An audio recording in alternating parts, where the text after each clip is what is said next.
Hans, what is you are the CEO of this company. What is the motivation for you to get into a PPP of this type? So I think for KVTC there's essentially three main aspects to the collaboration with BTC. There's the obvious one, which is financial. Obviously you guys will provide us support for the execution of this project. There is technical expertise that we do not necessarily have in-house that you can bring to the project. And there's a third component, and I think the third component is trust. Trust both on a government level. You've been working with the government of Tanzania, as well as with the local communities in the area. So I think that the package of technical expertise, financial support, and trust, we can combine that in one word. And so we see BTC as a way of mitigating the risk of the implementation of this project. We are a public body.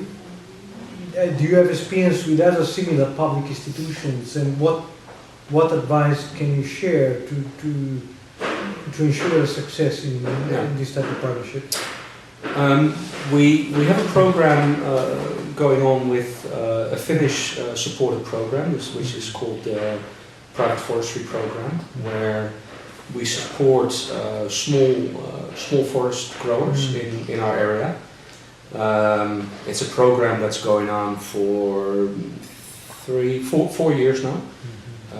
Has been very successful. We support about 300 farmers who combined they manage about 1,000 hectares of small forest plantations. But very similar as with the project that we are now about to embark on, there was a long lead time to move from the initial contact to getting the project operational. And I think the lessons that we see every time is that it's the management of expectations. It's the thought processes with private sector and public sector are not always the same, even though our goals might be very much the same. So I think there's a process where we learn to understand each other's language. I've actually said this to you a few times, where I need to try and understand what you're saying, and vice versa. And then once you start understanding each other, you actually figure out that the objectives are very similar, but we have different ways of going about it. I think that is really the biggest challenge early on in this process. Now we are through the feasibility study phase, the negotiations, the consultations. We are getting started with operations. What are your expectations from this PPP in the near term? What do you think will keep the momentum going? So instead of using the word expectations, I think the word vision is probably the right way of looking at this. So we as KVTC, we have a very clear vision on what do we want our natural woodland to look like in 20 years from now. We know what it looked like 20 years ago.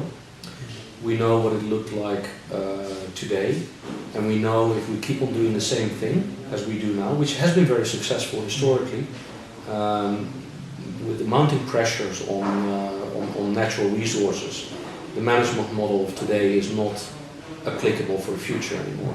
So the vision that I have is that we create the management model for the next 20 years of KVTC's existence, that we create a more inclusive way of working together with the surrounding communities, that we really tie the communities and the company together in our objectives, and the ultimate objective is that our natural forest is going to be preserved, because it's going to give us the soils we need to plant our trees, it's going to give us the rain that we need to grow our trees, and it's going to give us the quality of our natural woodland has an impact on our certification status, which is our access to market. So it's integral to the success of the business to figure out how can we keep on evolving as a project and as a company. And I think that's what we really try to do here together with BTC.